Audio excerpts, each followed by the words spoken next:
আমরা এই মুহূর্তে যেখানে আছি সেটা আপনারা আশেপাশের ছবি দেখেই বুঝতে পারছেন। দেখুন, আমার পিছনে রয়েছে জিরাফ, পাশে রয়েছে হরিণ, অর্থাৎ বুঝতে পারছেন যে আমি এই মুহূর্তে রয়েছি আলিপুর চিড়িয়াখানার সামনে। একটা ফেস্টিভ মুডে তিলোত্তমাবাসী। আমিও বাদ যাই কেন বলুন তো, আমিও তো পড়েছি এরই মধ্যে। এবং আজকে একেবারে বর্ষ শেষে সারা বছরের ভালো মন্দ নানা আশা প্রত্যাশা নিয়ে নতুন বছর শুরু করতে চলেছি। আর ঠিক এই মুহূর্তে এই সময় আমি আলিপুর চিড়িয়াখানায়। সকাল থেকে লম্বা লাইন টিকিট কাউন্টারের সামনে। ছোট ছোট কচি কাচারা তাদের অভিভাবকদের সঙ্গে এসেছেন এবং 150তম বর্ষে পদার্পণ করলো এই আলিপুর চিড়িয়াখানা। খুব স্বাভাবিকভাবেই এই বছরটা কিন্তু একটু আলাদাই, অর্থাৎ একটু স্পেশাল। একই সঙ্গে এটুকু বলে রাখতে হয়, শুধুমাত্র আলিপুর চিড়িয়াখানা কেন, বিভিন্ন জায়গা শহর কলকাতার বিভিন্ন পার্ক, বিনোদন পার্ক, বিভিন্ন জায়গা, ভিক্টোরিয়া, বিড়লা প্ল্যানেটোরিয়াম, বিভিন্ন জায়গাতেও কিন্তু সকাল থেকে ভিড় চোখে পড়ছে। আমাদের প্রতিনিধিরা রয়েছেন এবং আমিও আজ সারা দিন আপনাদেরকে সঙ্গে নিয়ে বিভিন্ন জায়গায় ঘুরে বেড়াবো এবং খবরও দেব, প্রত্যেকটা আপডেট দেব, প্রতি জায়গার ছবি তুলে ধরবো এবং আমার সঙ্গেও থাকবে আমাদের বিভিন্ন প্রতিনিধিরা, তারাও বিভিন্ন প্রান্তের ছবি তুলে ধরবেন।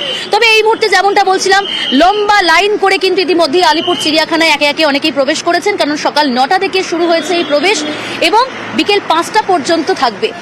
আমার সঙ্গে রয়েছে রৌনক, সে আলিপুর চিড়িয়াখানার ভিতরে রয়েছে। ভিতরের ছবিটাও তো দেখতে হবে এবং সেখানের কি পরিবেশ, এই কি পরিস্থিতি, সবটা জানবো। আমার সঙ্গে রৌনক। এই মুহূর্তে আমি তো রয়েছে আলিপুর চিড়িয়াখানার বাইরে থেকে, তুমি রয়েছো ভিতরে, অর্থাৎ বিভিন্ন এনক্লোজারের সামনে কি ভিড় জমতে শুরু করেছে? কারণ বাইরে এই মুহূর্তে ছবিটা হচ্ছে লম্বা লাইন। টিকিট কাউন্টারে কিছুক্ষণ আগেও আমরা দেখছিলাম যে লাইনটা চোখে পড়ছে, যা দেখে কিন্তু মনে হচ্ছে যে বেলা যত বাড়বে ভিড়টা ততই বাড়বে।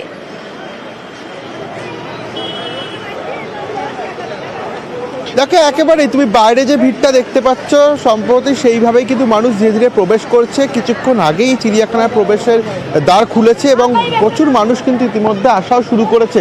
আমরা দেখেছিলাম 25 তারিখে 50,000-এরও বেশি, প্রায় 70,000-এর কাছাকাছি মানুষজন এই আলিপুর চিড়িয়াখানায় এসেছিল। আমাদের সঙ্গে একটি পরিবারও রয়েছে যারা কিন্তু সকাল সকাল একেবারে চিড়িয়াখানায় চলে এসেছে। কথা বলবো তাদের সঙ্গেই। কি দেখতে এসেছেন আজকে?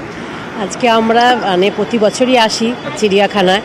তা আমার মেয়ে এখন বাইরে থাকে, আজকে এবছর 150 বছর, মা যাবই ওখানে, অন্য কোথাও না যাই, আলিপুর জুতে আসবোই। প্রত্যেক বছর একটা পিকনিক মুড, ফেস্টিভ এখানেই পালন। একদম এখানেই আসি আমরা, খুব মজা করি। অনেক সময় আমার অন্য রিলেটিভ বন্ধু বান্ধব থাকে, এবছর সেটা সুযোগ হয়নি, আমরা সবাই মিলে এসেছি আমার ফ্যামিলি নিয়ে। কি লিস্ট করে এসছো? প্রথমে কি দেখবে এখানে? এবারে তো অনেক চেঞ্জেস হয়েছে শুনেছি আলিপুর জুতে, তো সেটা মেন অ্যাট্রাকশন 150 ইয়ার্সের।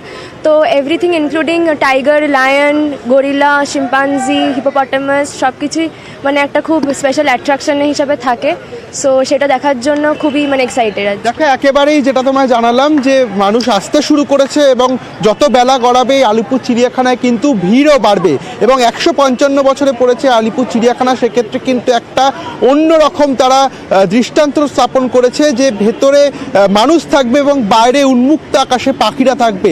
সেই বিষয় দেখার জন্য কিন্তু বহু মানুষ এই চিড়িয়াখানায় আসছে এবং একটা ফেস্টিভ মুড, অর্থাৎ তিলোত্তমাবাসীর মধ্যে যে একটা পিকনিক মুড, বছরের শেষ দিন, সেই মুডই কিন্তু দেখা যাচ্ছে।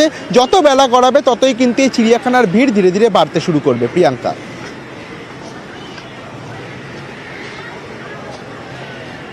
একদমই রৌনক, তুমি যেমনটা বললে যে ইতিমধ্যেই সকাল থেকে যে ভিড়টা আমরা বাইরে দেখছিলাম, ভেতরে প্রবেশ করছে একে একে এবং বিভিন্ন এনক্লোজারের সামনে কিন্তু সেই ভিড়টা চোখে পড়ছে। এবং স্পেশাল, আমি শুরুতেই বলছিলাম 1876 খ্রিস্টাব্দে আলিপুর চিড়িয়াখানা প্রতিষ্ঠা হয় এবং 150তম বর্ষ। খুব স্বাভাবিকভাবেই এই বছরটা কিন্তু একটু আলাদা, একটু স্পেশাল। আর একই সঙ্গে বলতেই হয় এই সমস্ত দিনগুলিতে কিন্তু উপচে পড়ে ভিড়। সবে তো সকাল 9টা, এই ভিড়টা বেলা বাড়লে কতটা হবে তা এখনই বলা সম্ভব হচ্ছে না, সময় উত্তর দেবে। আমি আরো একবার যাবো রৌনক তোমার কাছে, যদি সম্ভব হয়। আমি এখান থেকে দেখতে পাচ্ছি বাইরে থেকেই লাইনটা কিন্তু ক্রমশই বড় হচ্ছে বাইরে এবং একই সঙ্গে অনেকেই ভেতরে প্রবেশ করেছে, বিভিন্ন এনক্লোজারে যাচ্ছেন। কচি কাচাদের সঙ্গে যদি সম্ভব একটু কথা বলা।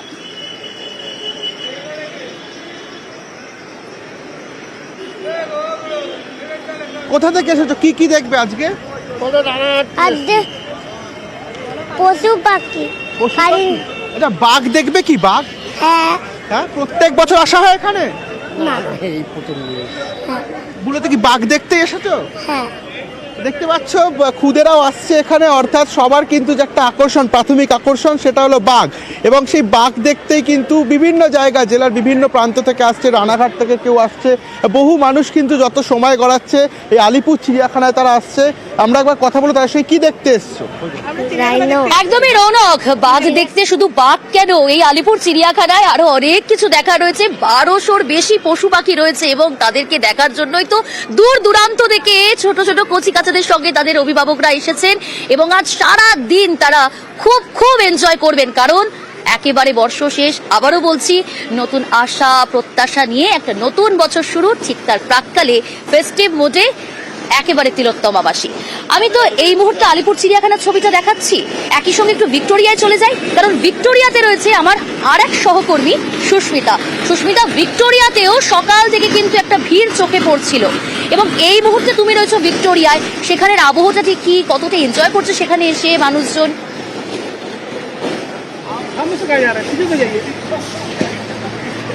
দেখো, বছরের শেষের দিনটা আরো বেশি করে মনে রাখার মতো করে রাখার জন্য এবং তার সঙ্গে বছরের শুরুটা আরো স্পেশালভাবে করার জন্য শহরের বিভিন্ন যে দর্শনীয় জায়গাগুলি রয়েছে সেখানে অবশ্যই এই সমস্ত দিনগুলিতে উপচে পড়া ভিড় থাকে, আর সকাল থেকেই সাধারণ মানুষ তারা এসে ভিড় জমান। আলিপুর চিড়িয়াখানায় সেখানে যেমন লম্বা লাইন ইতিমধ্যেই শুরু হয়ে গিয়েছে, ভিক্টোরিয়ায় এই মুহূর্তে লম্বা লাইন না থাকলেও পারিবারিক যারা পরিবার নিয়ে আসছেন তারা কিন্তু এই মুহূর্তে একে একে এসে জড়ো হচ্ছেন।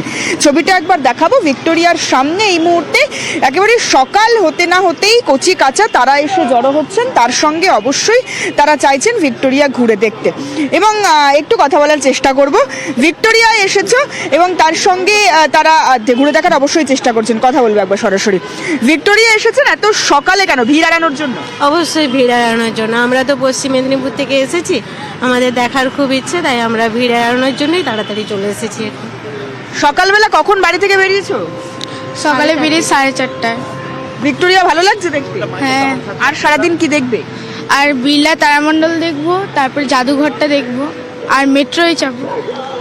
মেট্রো রেলে চড়ে বিড়লা আর অবশ্যই তার সঙ্গে জাদুঘর এবং ভিক্টোরিয়া। সকাল সকাল ভিড় এড়ানোর জন্য তারা প্রত্যেকে এসে জড়ো হয়েছে এবং একটা ছবি দেখাবো ভিক্টোরিয়ার সামনে আজকের এবং বোঝা দিনটাকে বা যাচ্ছে আজকে বছরের তাদের নানান প্ল্যান রয়েছে, বিভিন্ন জায়গায় তারা ঘুরবেন। শুধু ভিক্টোরিয়া কেন, ভিক্টোরিয়া, বিড়লা প্ল্যানেটেরিয়াম, আলিপুর চিড়িয়াখানা। তবে যেমনটা না বললেই নয়, কারণ সমস্ত কিছুর ঊর্ধ্বে গিয়ে কিন্তু নিরাপত্তার দিকটা অবশ্যই বলতে হয়, এবং পুলিশ বিশেষভাবে কিন্তু বাড়তি নজরদারি রাখছে। আমি এই মুহূর্তে আলিপুর চিড়িয়াখানা পুলিশ ডেপ্লয়মেন্ট হচ্ছে, সরাসরি সেই ছবি আপনারা দেখতে পাচ্ছেন।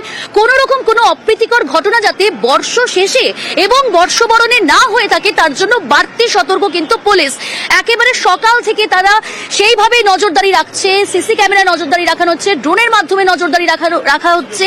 সব মিলিয়ে কিন্তু শুধুমাত্র আলিপুর চিড়িয়াখানার ছবিটা এই মুহূর্তে দেখাচ্ছি, শুধুমাত্র আলিপুর চিড়িয়াখানার নয়, শহর কলকাতায় কিন্তু বাড়তি নজর কলকাতা পুলিশের।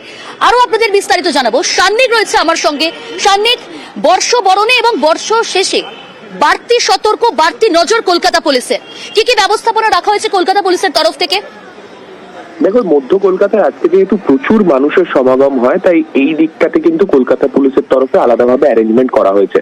প্রায় 5,500 পুলিশ কর্মীকে মোতায়েন করা হয়েছে শুধুমাত্র এই নিরাপত্তার দিকটা খতিয়ে দেখার জন্য। 50টি জায়গায় শহর কলকাতায় নাকা চেকিং এর ব্যবস্থা যেমন থাকছে, তার পাশাপাশি শুধুমাত্র পার্ক স্ট্রিটেই 10টি ওয়াচ টাওয়ার কিন্তু খোলা হয়েছে কলকাতা পুলিশের তরফে। 31শে ডিসেম্বরের রাতে যাতে কোনো সমস্যা, যে সমস্ত জায়গাগুলোতে বেশিরভাগ ভিড় হয় অর্থাৎ পার্ক স্ট্রিট, এছাড়াও স্ট্যান্ড রোড, এছাড়াও যে সমস্ত জায়গায় বড় বড় হোটেলগুলি রয়েছে সেই সমস্ত জায়গাতে কিন্তু অতিরিক্ত নজরদারি থাকছে। এছাড়াও একাধিক রাস্তায় যান চলাচলও কিন্তু নিয়ন্ত্রণ করা হচ্ছে কলকাতা পুলিশের তরফে। মঙ্গলবার বিকেল 4টে থেকে বুধবার ভোর 4:30 পর্যন্ত, আর ওইদিকে বুধবার 4:30 থেকে বৃহস্পতিবার গভীর রাত পর্যন্ত পণ্যবাহী যান চলাচল পুরোপুরি নিয়ন্ত্রণ করা হচ্ছে মধ্য কলকাতায়। তাই এই ক্ষেত্রে যারা গাড়ি নিয়ে বেরোতে চান তাদের ক্ষেত্রে কিন্তু অবশ্যই কলকাতা পুলিশের গাইডলাইন বা অ্যাডভাইজারি তাদের সোশ্যাল মিডিয়া হ্যান্ডেলগুলোতে আগে ভাগে ফলো করে বেরোনোর ক্ষেত্রেই সুবিধা হবে।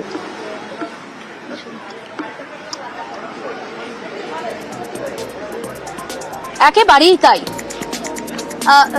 নিরাপত্তার বিষয়টা যেমন বলছিলাম, একই সঙ্গে বিভিন্ন জায়গার ছবি তুলে ধরলাম, শহর কলকাতা শুধু কেন দেখাবো, আলিপুর চিড়িয়াখানায় আমি রয়েছি, ভিক্টোরিয়া অপর প্রতিনিধির ছবিটা দেখালো, কিন্তু একই সঙ্গে দীঘা তো বলতেই হয়, কারণ দীঘাতেও কিন্তু সকাল থেকে উপচে পড়ছে ভিড়। এই ছুটির সময় দীঘা যাবন এটা তো হতে পারে না। পর্যটকদের অন্যতম আকর্ষণীয় জায়গা এই সমুদ্র সৈকত দীঘা। পঙ্কজ রয়েছে আমার সঙ্গে। পঙ্কজ, সূর্যোদয় দেখার জন্য অনেকে দেখেছি যে দীঘায় সূর্যোদয় দেখবো, তার জন্য গতকাল রাত্রিবেলাতেও অনেকে পৌঁছে যায়। তো সকাল থেকে ছবিটা ঠিক কি ধরা পড়লো ক্যামেরায়?